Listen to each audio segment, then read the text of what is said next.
Boa noite. Aqui é Luciano Trindade, da Comissão de Direito Sistêmico da OAB do Acre. Estamos aqui para uma nova live hoje. Olá, tudo bem?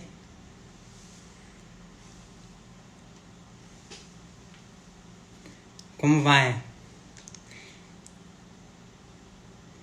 Erivaldo, você está solicitando a participação, mas hoje nós temos combinado com a Caterine. Mas conto aí com a sua presença e participação até o final. Rosemary Juventude, querida, do Rio de Janeiro. Júnior Adelino. Tudo bem, Júnior? Aguardando aqui a Caterine entrar. É isso.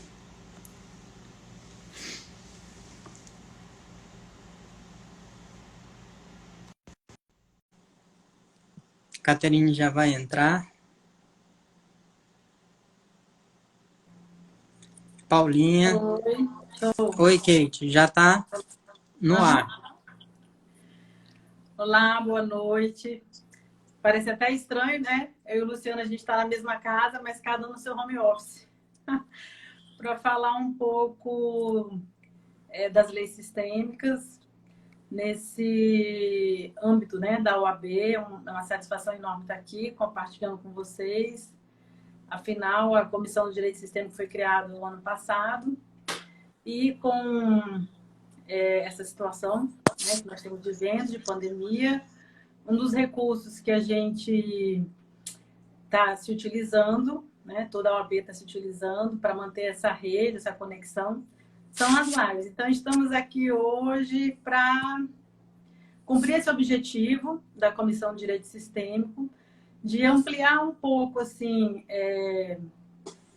as informações, né, ou a ideia do que é esse direito sistêmico, o que são essas leis sistêmicas, que nós, operadores do direito, que estamos acostumados, né, a lidar com as leis positivadas, as leis que estão nos códigos, nas normas.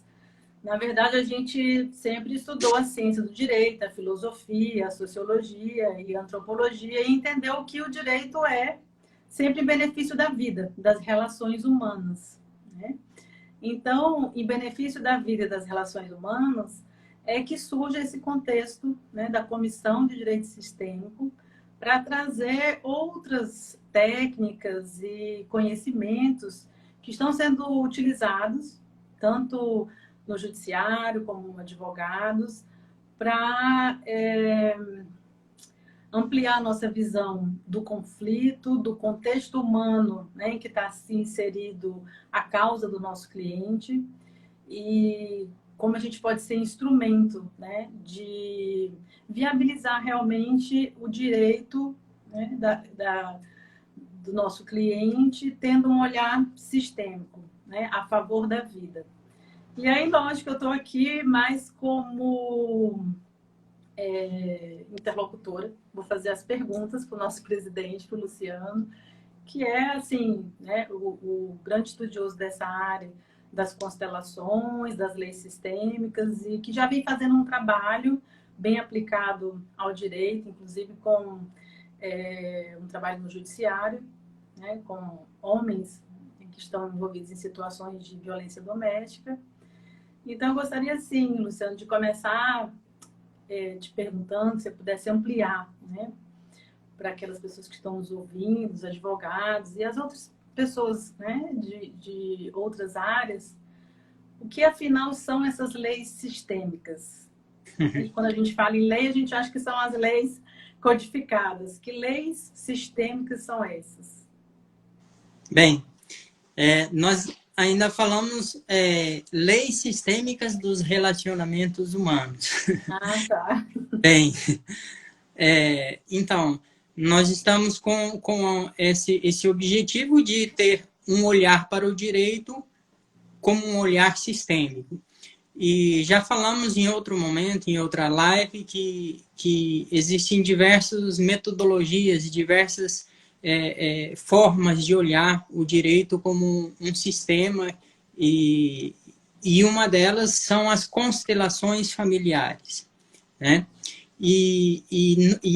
Essas leis sistêmicas, que chamamos de leis sistêmicas, são princípios das relações humanas que foram descobertos e consolidados no âmbito das constelações familiares.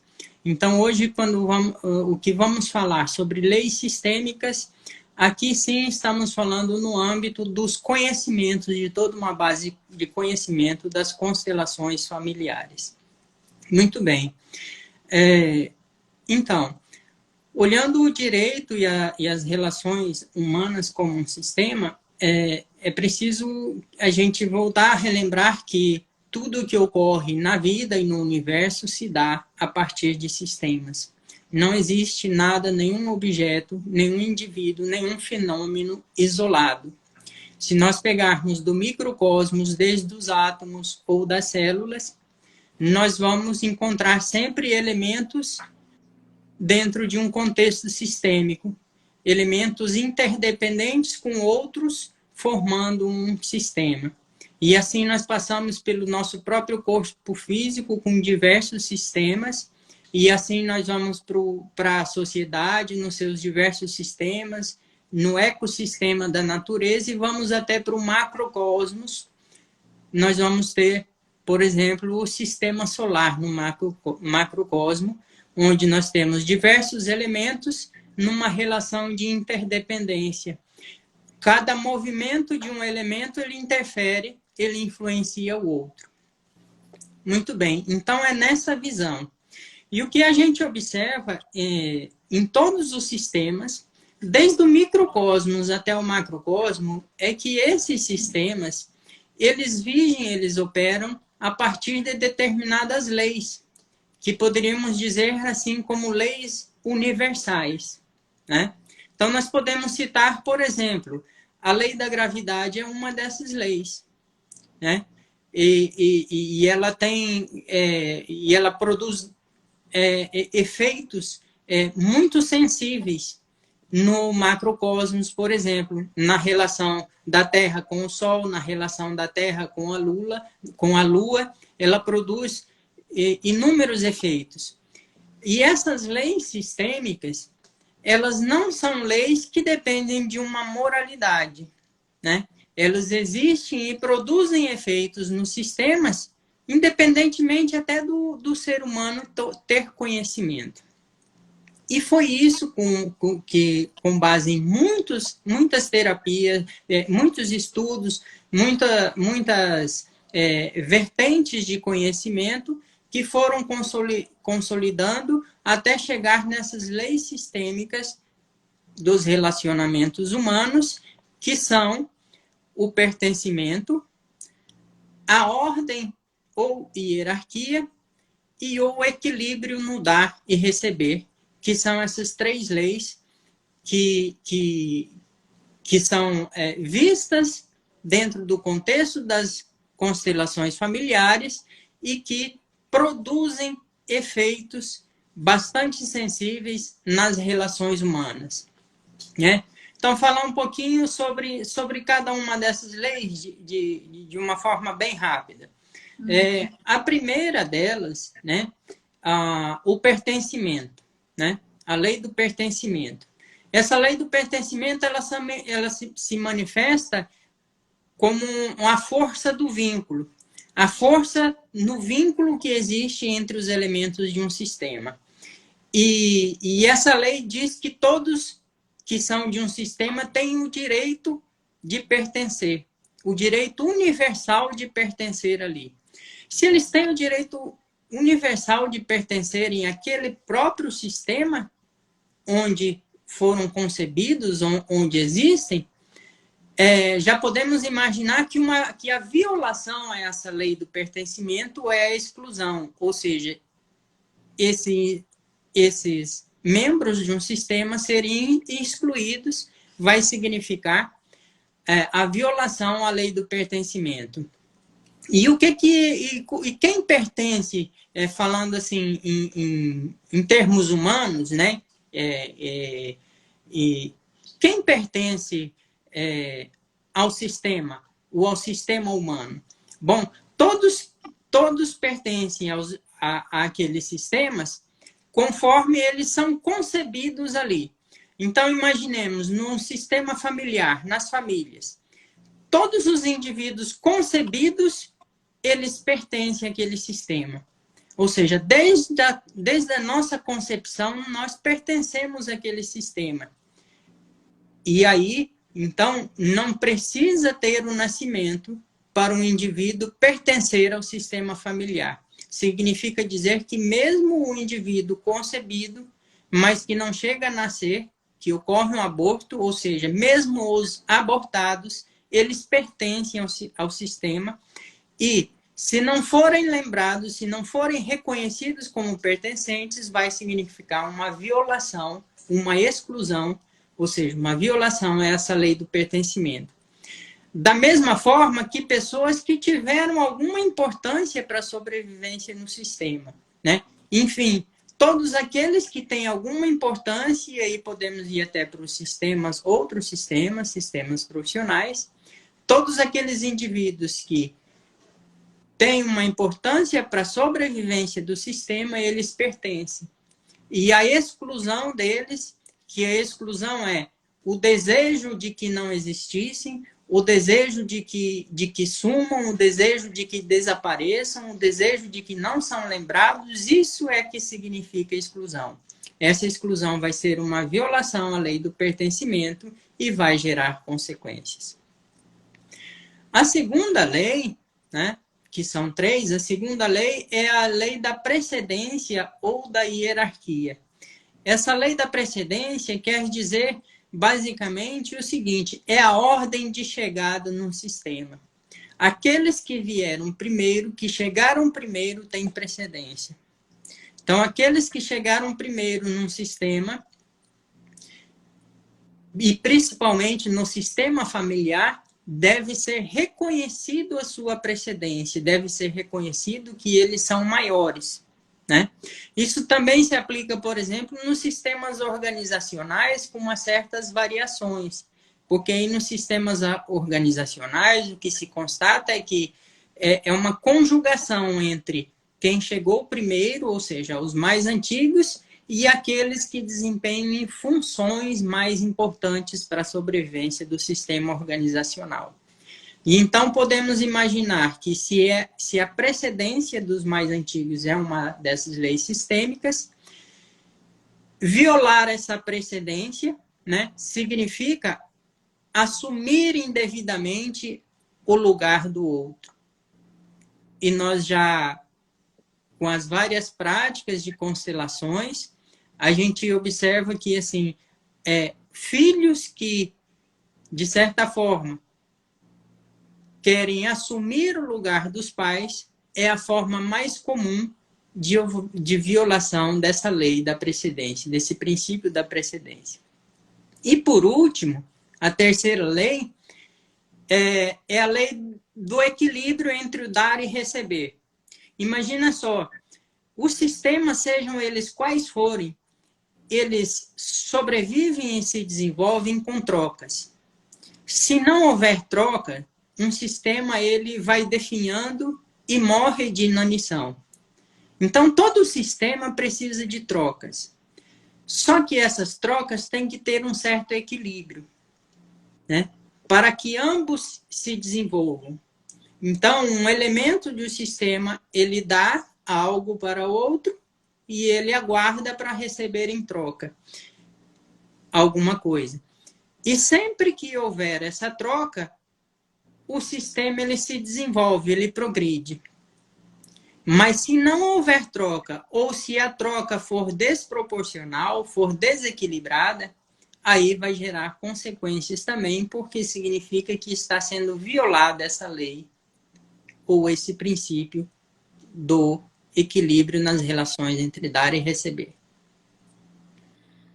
Então, te ouvindo assim, eu fico imaginando, né, o público. Onde é que estão escritas essas leis? Elas não estão escritas em lugar nenhum, no sentido de Uhum, que elas foram observadas como fenômenos da vida, não é isso?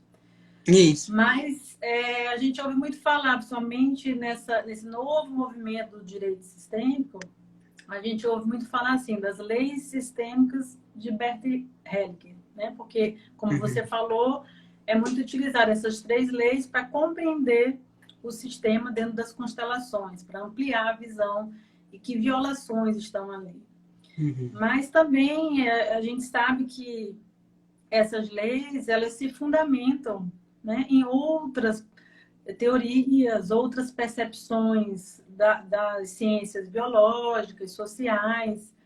E aí eu queria te perguntar, assim, para você explicar um pouco, né, da onde foi beber, né, que fonte foi beber o uhum. Bert Helling para catalogar essas três leis como as leis do amor, como ele chama, ou leis que, uma vez violada, desequilibra o sistema, que é a lei do pertencimento, a lei da hierarquia e a lei do dar e receber. Isso. Bom, o Bert Hellinger ele foi um filósofo, um estudioso, um teólogo, e ele vivenciou inúmeras filosofias, teve inúmeros mestres, foi um terapeuta de várias vertentes. E ele foi bebendo de todo esse conhecimento e até ir concentrando nisso, nessas três leis e consolidando essas três leis. Mas a gente pode apontar, né, por exemplo, Emile Durkheim, é, sociólogo, um dos principais sociólogos da humanidade, Freud e o próprio Jung falavam em algumas coisas como consciência de clã, ou seja, os clãs ou as famílias elas vão formando uma consciência, falavam em transgeracionalidade, ou seja, a transmissão dessa consciência de clã de uma geração para outra, falavam que as exclusões ou os desequilíbrios eles são transmitidos e compensados entre as gerações. Nós temos também um filósofo húngaro, filósofo e psicólogo húngaro, o Ivan Borzomeni Nagy, que falava muito em lealdades ocultas e falava que os conflitos, as exclusões e os desequilíbrios que existem numa geração, eles são transmitidos para gerações vindouras e compensados ali nas gerações vindouras. Eu queria ler aqui, inclusive, uma citação que o Ivan Borzomeni Nagy fala, que é o seguinte: aquilo que se investiu ou se subtraiu do sistema, aquilo que se doou ou se usou do sistema, fica inscrito nas contas invisíveis das obrigações e dos créditos do sistema. Os membros que vieram depois são culpados que não têm culpa, porque os descendentes têm que reequilibrar os débitos e os créditos dos ancestrais. Além desses autores, nós temos também o Eric Berne, que ficou famoso pela criação na área da psicologia, da metodologia de análise transacional. Ele fala em scripts. O que em scripts que são transmitidos inconscientemente entre gerações? O que são esses scripts? É como se numa família ou num sistema familiar de uma determinada geração se vive um script, é como se fosse um roteiro de um filme. Então, aquelas práticas, aqueles costumes ali, eles ficam inscritos como um script. E inconscientemente isso é transmitido para as gerações vindouras, ou seja, as gerações vindouras dos descendentes ficam vinculadas às práticas desses scripts das gerações ancestrais.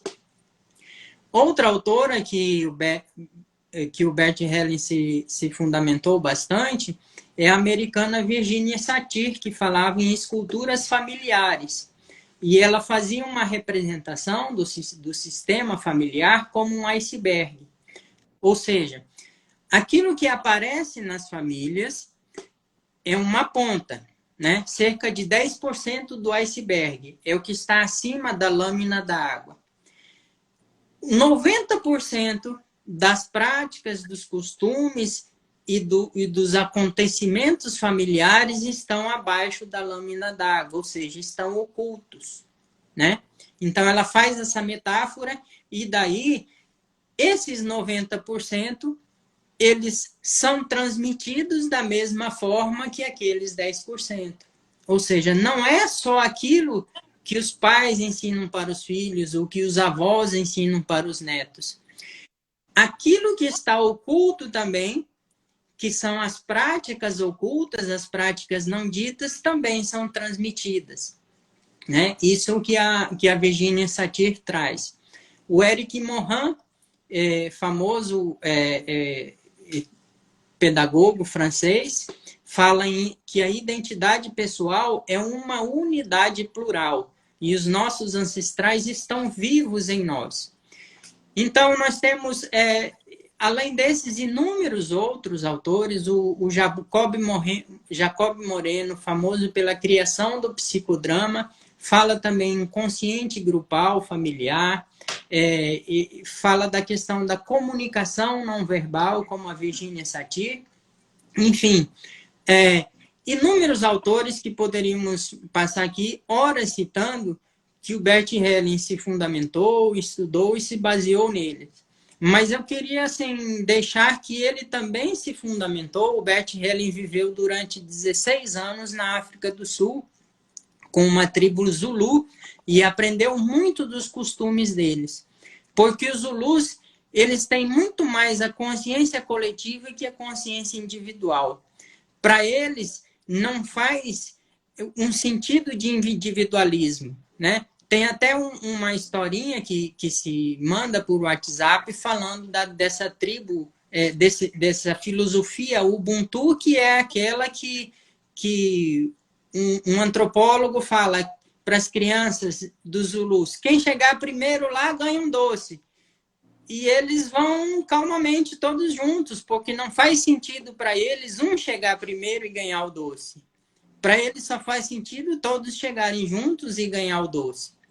E o Bert Helling aprendeu e percebeu neles, então, essa consciência de clã, essa consciência coletiva que permeava, que permeia bastante o modo de viver dos Zulus na África, e, de alguma forma, mesmo com todo o desenvolvimento do individualismo no Ocidente, alguma coisa a gente ainda mantém disso. Então, eu queria agradecer aí a presença da Gisele Chaves, que também é da comissão consteladora, Priscila, que é vice-presidente, está aí estudando psicologia, Letícia. Então, todo esse pessoal aí que está engajado, né, em trazer esse conhecimento do direito sistêmico. E ouvindo o Luciano falar, me parece assim, imagine que script, né, que a gente está envolvido na nossa família, e como é que isso reflete na compreensão dos conflitos e naquilo que a gente vê no direito. E eu fiquei aqui me perguntando que, às vezes, as pessoas entrando em contato com a leitura dessas leis sistêmicas, começa a parecer assim, parece que tem um crime e castigo, algo assim de desígnio, né? Explica um pouco mais como é que é possível algo que acontece numa geração passada, né? Algum desequilíbrio de uma lei sistêmica, seja de hierarquia, de dar e receber, como é que isso pode surtir efeito na geração futura? Sei lá, o que aconteceu nos meus bisavós pode surtir efeito agora no como eu sinto a vida. Como é que acontece isso? Isso. A gente, olha só, eu vou citar só duas teorias científicas, além de outras, que fundamentam essa questão, que é da informação que se passa entre gerações. Uma delas é a do inconsciente coletivo do Jung. Ou seja, o Jung diz que existe um inconsciente coletivo. O que é esse inconsciente coletivo? É como se tudo aquilo que está acontecendo nesse momento, tudo aquilo que nós fazemos, vai gerando uma informação e essa informação vai ficando no que fosse assim, uma espécie de uma nuvem, igual na linguagem de informática, de armazenar informações. Tudo aquilo que está acontecendo, todas as nossas práticas, os nossos relacionamentos, todos os acontecimentos, eles vão sendo armazenados em uma nuvem. E essa nuvem exerce uma certa pressão sobre nós, né? Então, de certa forma, tudo aquilo que acontece no mundo e tudo aquilo que nós fazemos, a gente contribui para que continue acontecendo. Ou seja, a gente, com as nossas práticas, alimenta essa nuvem de informações que vai exercer influência nas outras pessoas. E a outra teoria é chamada de campos mórficos, que é do Rupert Sheldrake, que é um cientista inglês. E que ele também fala que tudo aquilo que acontece, gera uma informação. E a informação é a coisa mais sutil que existe no universo. E ela, uma vez gerada, ela está em todos os lugares. Significa dizer que cada vez que uma coisa, que um determinado ato é praticado, a informação fica presente e se torna mais fácil ser praticado novamente, porque a informação está presente, né? E quanto mais se pratica algo, mais denso fica aquela informação, mais saturada aquela informação, e aí a tendência é ele ser praticado de forma cada vez mais comum.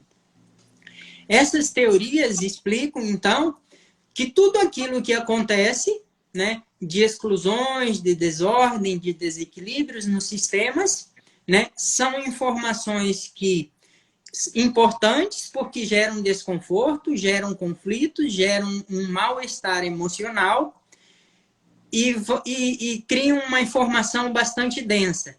E essa informação fica presente no ambiente e vai influenciar. Na família vai influenciar os descendentes, nas empresas vai influenciar os novos funcionários, nas organizações vai influenciar as pessoas que entram, sem ninguém ter consciência disso, né? Então é por isso que às vezes muitas coisas acontecem e não sabemos por que aconteceu. Mas Muitas existe coisas se repetem com pessoas diferentes, né?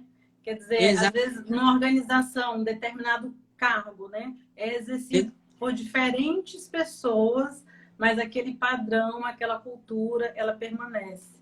E voltando Exatamente. assim para o aspecto individual, né? De se ver como parte de um sistema e buscar compreender um pouco, talvez, como a gente herda isso, entre aspas, né? Me veio assim uma imagem do DNA, né? E tem estudos sobre isso, né? Tem espaços vazios do DNA que são transmitidas informações.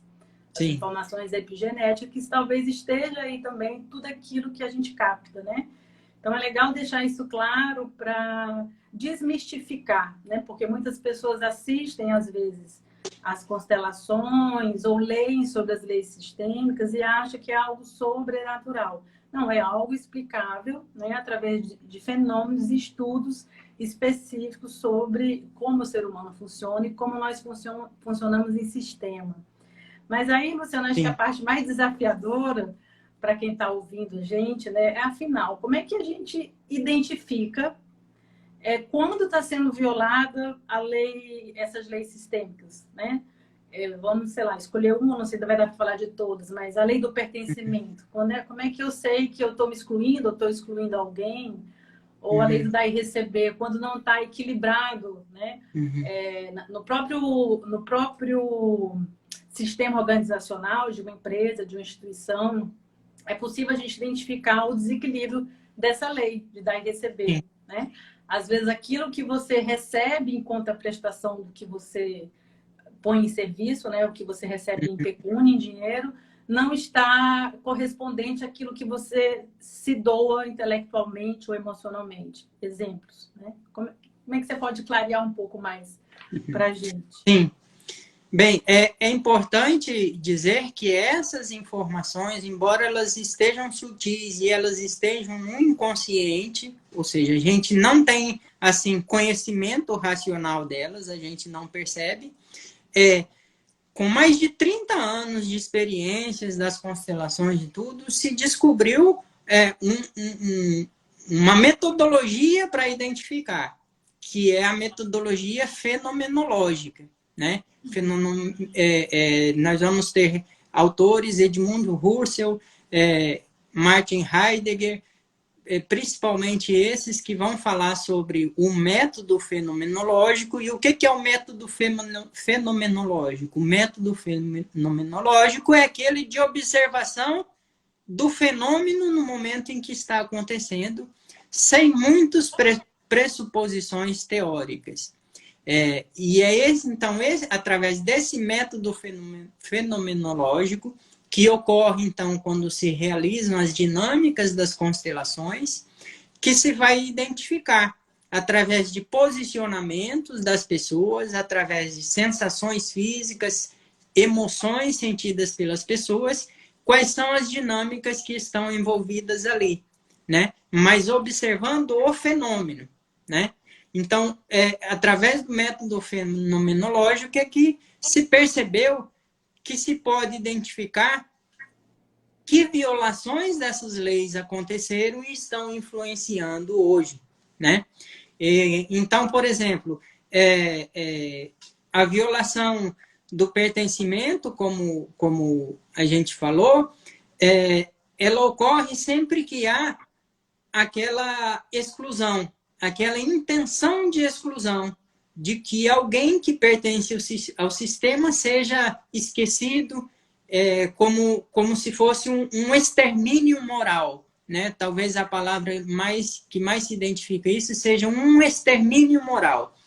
Isso ocorre muito comumente em alguns casos, né? Então, por exemplo, as pessoas que causam vergonha ao sistema, né? É muito comum ocorrer essa violação do pertencimento, que é um extermínio moral do sistema, com pessoas, por exemplo, criminosos, né? Ou seja, tem um criminoso na família, um estuprador na família, um assassino na família. Então, por vergonha, por uma moralidade, há aquele desejo de que aquela pessoa seja esquecida, que ninguém saiba que pertence à família. Então, então, é isso, um extermínio moral daquele elemento do sistema. Com viciados, com homossexuais, ou seja, é onde de forma mais comum ocorre a violação do pertencimento, que é a exclusão. E essa violação vai manter efeitos com os novos membros do sistema até que seja restaurada essa exclusão, né? Até que se olhe para aquele que foi excluído e se faça o reconhecimento dele, se faça a reinclusão dele no sistema. E que muitas vezes ocorre através de frases sistêmicas nas dinâmicas, como, por exemplo, seria um exemplo de uma restauração de uma exclusão, né? Dizer para o representante daquele que foi excluído, eu vejo você, eu reconheço você, você faz parte desse sistema. Nas dinâmicas, são exemplos de situações onde se gera grande impacto, né? E pode ocorrer a restauração dessa violação, né? Então, por exemplo, talvez citar algumas situações onde, de casos, de situações, inclusive que judicializadas, que ocorre, né? Tá envolvida essa questão do pertencimento, né? Então, uma situação muito comum que acaba gerando assim transtorno nas famílias é quando ocorre um filho que foi abortado, ou seja, um filho foi concebido e se ele foi concebido, ele já pertence ao sistema familiar. Mas antes de nascer, ocorre o aborto, ou seja, por alguma razão, né? provocado ou natural, ocorre aborto. Não interessa. Esse é um membro do sistema. E toda vez que se, por exemplo, que for contar quantas pessoas tem em sua família, tem que incluir, tem que contar aquele membro, porque ele pertence. Se ele é esquecido, ou se há um desejo de que seja esquecido, se não é honrado esse membro, fica aquela informação de que alguém foi excluído. E é algo muito comum que se identifica nesses mais de 30 anos que no mundo todo de utilização da constelação familiar como uma prática terapêutica, a identificação de que muitas vezes um descendente ou até um irmão daquele abortado capta essa informação da exclusão e manifesta. Então, é muito comum, às vezes, um irmão desse que foi abortado manifestar através de rebeldia, de autismo, de obesidade, né? Por que obesidade, né? Existem muitas situações que é como se aquele irmão que está vivo, para honrar o que foi abortado e não é reconhecido, ele come pelos dois, ou seja, ele se alimenta pelos dois. Então, muitos casos foram identificados nesse sentido. Outra situação que ocorre e que se identifica essa lei do pertencimento e a sua violação, em casos, por exemplo, em que a pessoa tem um relacionamento anterior e depois se separa ou abandona aquele parceiro e vai e forma uma nova família, né? E aí vem esse sentimento, essa intenção de que aquele parceiro anterior fosse exterminado moralmente, ou seja, que tivesse um esquecimento daquele parceiro. Só que, de alguma forma, ele pertence ao sistema. E é muito comum nessa segunda união, se houver filhos, é muito comum esse filho se identificar de alguma forma com aquele parceiro anterior que foi excluído, né? E manifestar, às vezes, uma dificuldade de relacionamento com os próprios pais, por não reconhecerem que um dos pais teve um relacionamento com alguém anterior. E, assim, de forma muito mais clara ainda, em termos jurídicos, né, nas dinâmicas judiciais, as questões dos novos modelos familiares vindos aí com a Constituição Federal de 88, principalmente da multiparentalidade, né? O reconhecimento de novos modelos de família, né? A multiparentalidade. Então, por exemplo, o reconhecimento de que pertence família e, portanto, pertence a um sistema familiar as relações homoafetivas, né? Então, é o direito reconhecendo algo que antes era excluído. As relações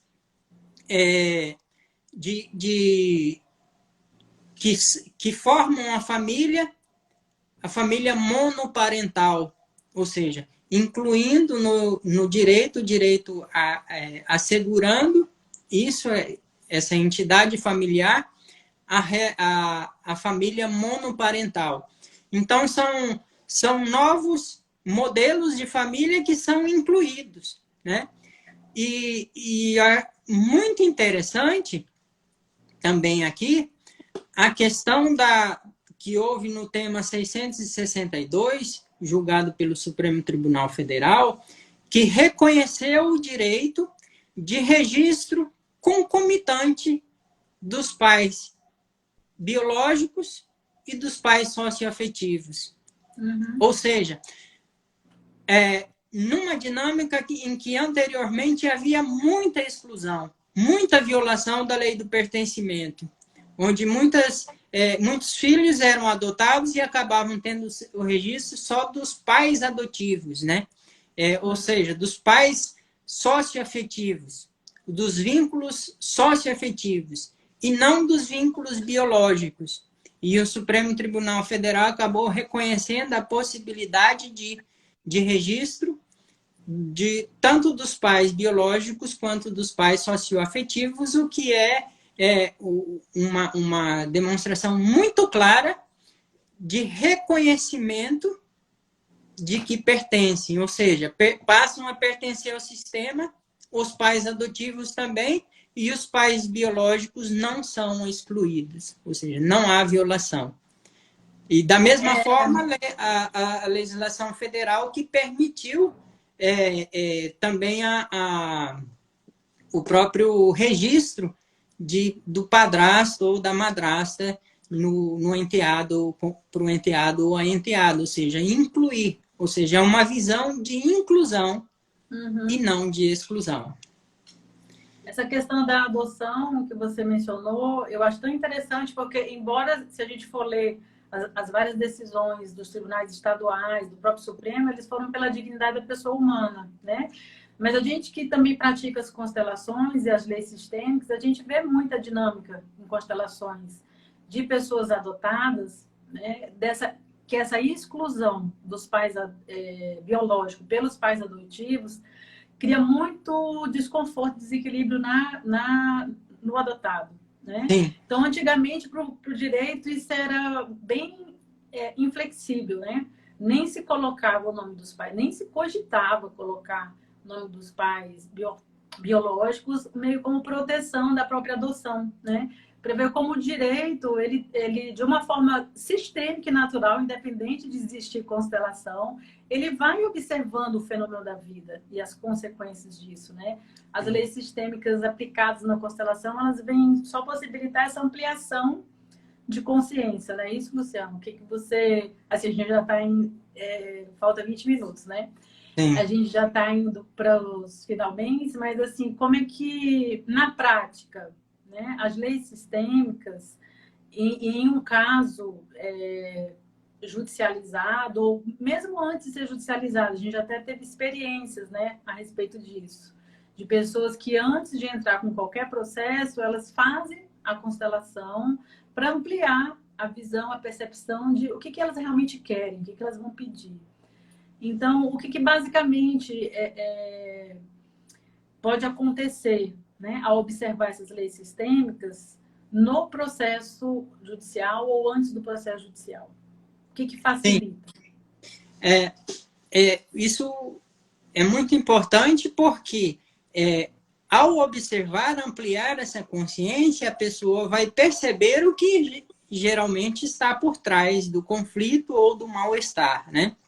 Então, por exemplo, a gente tem uma situação que uma colega advogada de São Paulo retratou de uma situação que envolve a segunda lei, que é a lei da precedência ou lei da ordem, né? Ou seja, a gente tem a ordem que cada membro do sistema, além de pertencer ao sistema, tem um lugar adequado. E alguém assumir aquele lugar, ou seja, causa a desordem. E nós temos a situação que era basicamente a seguinte: ela é uma advogada sistêmica e tem o seu escritório e foi procurada por uma cliente. A cliente era inventariante do espólio do inventário, do espólio dos pais. E ela era inventariante e tinha outros irmãos herdeiros, mas ela já como inventariante queria trocar, procurou essa nova advogada, queria ser representada por um outro advogado, já existia o processo, e ela procurou para ser representada. E a advogada sistêmica, então, foi perguntar o que estava acontecendo, e ela reportou dizendo que estava tendo muito conflito com os irmãos, e os irmãos tinham entrado com um pedido de destituição dela do cargo de inventariante, e ela estava sentindo que realmente ia ser destituída porque tinha esse conflito com os irmãos. A advogada perguntou o que estava acontecendo, ela disse: meus irmãos querem fazer a partilha de qualquer jeito. e eu estou resistindo para não ser feito de qualquer jeito, porque se for assim, eles logo vão perder tudo, né? Eu preciso proteger eles próprios. E automaticamente, quando a advogada ouviu isso, ela percebeu que essa irmã estava falando não do lugar de irmã, mas estava falando do lugar de mãe. Ou seja, veja então a violação da ordem, da hierarquia. A irmã, que a irmã não estava falando do lugar de irmã, de igual para igual, mas de mãe, querendo proteger os irmãos. E essa advogada, então, perguntou se ela está falando como mãe, o que tem de importante de maternidade, a ver com mãe nesse sistema. E perguntou, na sua história familiar, no seu contexto familiar, o que houve de tão importante com a maternidade?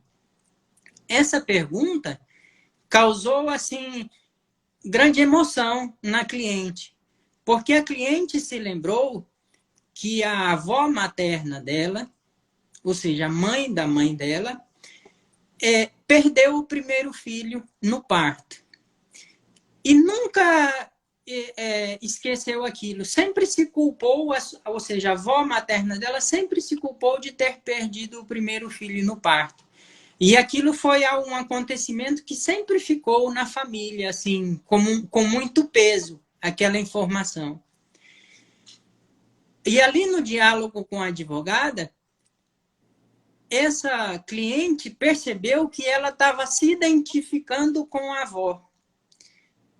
Toda aquela culpa que a avó carregava por ter perdido o primeiro filho no parto, essa neta agora queria remir a culpa da avó, sendo mãe dos irmãos, ou seja, exercendo uma maternidade onde nem cabia, nem era o caso de relação de maternidade. Enfim, num atendimento e numa conversa, a cliente percebeu tudo isso e imediatamente, né, ela quis, ela própria quis deixar de ser a inventariante no processo.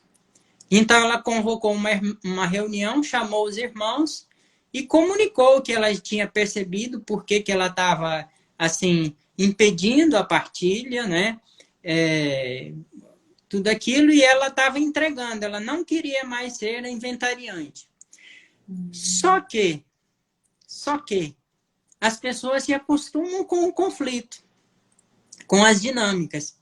E os irmãos estavam acostumados com aquilo, porque eles também se beneficiavam do cuidado da irmã, né? Ou seja, a irmã era chata, não queria partilha, mas também cuidava deles e eles também eram beneficiados por isso. E por incrível que pareça, daí eles não quiseram que ela deixasse o cargo de inventariante. E aí a advogada, então, informou que ela continuou como inventariante, mas com uma nova postura, e rapidamente houve a partilha no processo. Então, veja, às vezes o processo, ele já existindo ou antes de existir, né, ele está numa situação onde o conflito parece insolúvel, mas existem algumas dinâmicas sistêmicas por trás que dão toda a sustentação para esse conflito. E com um pequeno movimento, com um pequeno reconhecimento, esses nós são desatados, né? Por isso que se fala, as constelações são para desatar nós e construir laços, né? E o Marshall Rosenberg, da comunicação não violenta, diz que tudo o que fazemos são por necessidades ocultas. E às vezes criamos um conflito, um litígio que pode perdurar por anos e, na verdade, o pequeno movimento que se requeria para desatar nunca é visto, ele sempre permanece oculto. Então, Luciano, o que você está dizendo, né, é basicamente assim, em regra, para restaurar a violação dessas leis sistêmicas, se requer uma ampliação da Sim. consciência para que padrões viciados, desequilibrados, né, sejam vistos, olhados, e a pessoa se abra, se disponha a um novo, a partir de um novo olhar, um novo comportamento, é isso? Sim. Nós dizemos sempre que existe uma espécie de amor cego dentro dos sistemas. Ou seja, aquilo que aconteceu com os ancestrais, ou numa empresa, por exemplo, as dinâmicas que aconteceram com os fundadores ou com os funcionários mais antigos, que às vezes até já se aposentaram, ou foram despedidos, ou saíram, aquelas informações estão presentes. E quando entra um novo elemento no sistema, então, por exemplo, quando vem os descendentes, quando vem os novos filhos, quando entram os novos empregados na empresa, eles entram num sistema que existe informações bem consolidadas. E mesmo sem ter consciência, eles sabem que se a família chegou até ali, ou se a empresa chegou até ali, chegou pelos que vieram antes. Então, existe uma lealdade aqui e uma intenção de carregar o peso dos que vieram antes. E é isso que se chama de amor cego. Porque não se trata de carregar o peso, os padrões doentios, as dificuldades dos que vieram antes. Se trata, sim, de ter consciência de que os que vieram antes passaram pelas suas dificuldades, pelas suas experiências, e tudo que deve restar delas são aprendizados, né? Então, se fala que esse amor cego, essa lealdade oculta que é um amor cego, é algo infantil, né? É um infantil porque está fazendo algo por alguém que não deveria fazer, está querendo remir a culpa, consertar erros de pessoas que talvez nem existem mais. E aí não vive a própria vida. Então, falamos que é necessário um processo de adultecer, ou seja, deixar de ser infantil e manter padrões sistêmicos doentis e adultecer e tomar posse da própria vida. Ou seja, aprender, tomar os ensinamentos, tomar aquilo que os outros passaram. Porque imagina só como que nós honramos os que vieram antes. A melhor forma de honrar os que vieram antes, sejam nossos pais, nossos ancestrais, ou sejam as pessoas que criaram a empresa, que estiveram na organização antes da gente, a melhor forma não é manter as dificuldades que eles tinham, não é carregar fardos deles.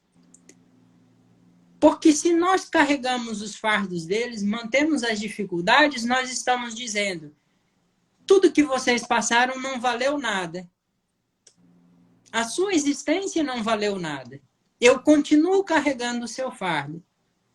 A melhor forma é dizer: o que você fez valeu a pena e tornou a minha vida mais livre, mais leve. E aqui eu sigo só com o que é meu e deixo o que é seu consigo. Então, é a melhor forma que nós temos. Luciana, e aí a gente tem pouquinhos minutos, né? Eu só quero dar uma alô a pessoas maravilhosas que estão aparecendo aí na tela. Gigi Graça acabou de entrar, nossa terapeuta de registros acásticos, super consteladora.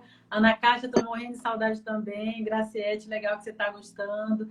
Isabel, te vi aí, minha estagiária antiga. Vi a Brenda também, a Isa. Muito legal ver vocês todas por aqui. Mas olha só, você falando, eu fico aqui sentindo, né, da ampliação da consciência, me lembrei de uma frase do Einstein, né? Não sei exatamente a frase, mas puxando a questão da própria visão quântica, né, da vida.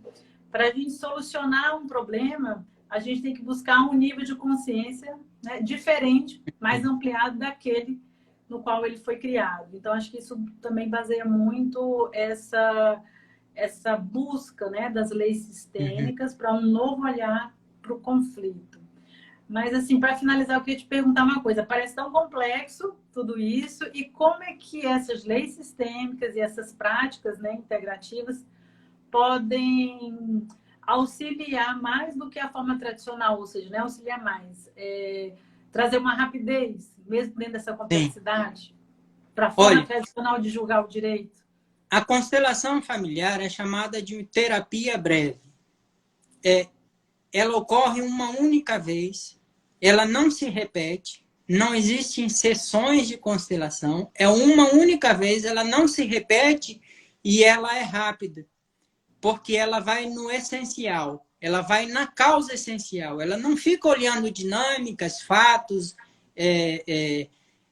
situações, ela vai na causa essencial. E o Bert Helling tem uma frase muito importante que é: o essencial é simples. Se você olha o essencial, toma consciência do essencial, todo mais se resolve. Agora, para isso, a gente tem que abrir mão de ser complexo. A gente tem que abrir mão daquele conflito complexo, cheio de petições, cheio de recursos, cheio de audiências, de argumentos, e de anos lutando. Acho que abrir mão muito também do processo mental, né, Lu? É muito interessante que o que acontece, eu gosto de fazer uma comparação, o que é o bom médico? O bom médico é aquele que traz saúde. O bom médico é aquele que não fideliza o paciente. Ou seja, o bom médico é aquele que não é necessário, que o paciente não precisa ficar retornando. E o que é o bom advogado? Talvez o bom advogado é aquele que não fideliza o cliente também. É aquele que não precisa passar anos com o processo. É aquele que contribui para a solução, mesmo que seja identificar a situação simples, né? De que é isso que o Bert Helling fala. Eu queria exemplificar isso com uma metáfora, que existia um músico que tocava muitos anos num restaurante. E ele, por alguma situação, não teve que faltar uma semana. Só que ele tocava o seu violão com poucas notas, e o novo músico mais jovem que veio substituir essa semana tinha inúmeras variações, tocava muitas notas. Quando o velho músico, né, antigo, retornou, o dono do restaurante foi falar com ele e falou: você está me enganando, está ganhando muito. Você fica aqui, toca poucas notas, o outro tocava muitas, tinha muitas variações e recebeu o mesmo valor. E aí o músico antigo disse: eu não estou te enganando. É que o outro toca com muitas variações porque está procurando as notas que eu já encontrei, né? Então, essa historinha casa muito assim com a frase do Bert Helling de que o essencial é simples, e é basicamente essa mensagem que nós temos, que o direito sistêmico pode, e as leis sistêmicas, um olhar para os conflitos a partir das leis sistêmicas, podem trazer para a solução adequada dos conflitos. Ok, tá terminando E a assim, nossa live. eu me despeço, que estamos encerrando, falta 1 minuto. Eu me despeço, agradeço muito a audiência de todos, né? E deixo você para dar o último alô para o pessoal. Só agradecer a presença de todo mundo, foi bom interagir por aqui. Rosemary, tem sim, como a Renata respondeu lá no Rio, né? Procura saber, eu acho que na própria Tribunal de Justiça tem essa opção de você fazer uma constelação para ver o teu caso. A constelação nunca é obrigatória, tá? Ela é uma via de acesso. E vamos esperar as próximas lives para a gente divulgar mais aí, contar com os outros membros da comissão, né? O que é esse tal de direito sistêmico? O que a gente vai fazer aqui na OAB, tá bom? Um beijo. Beijo, boa noite a todos. Boa Obrigado noite. pela participação. Queremos mais também. Tchau, tchau. Tchau.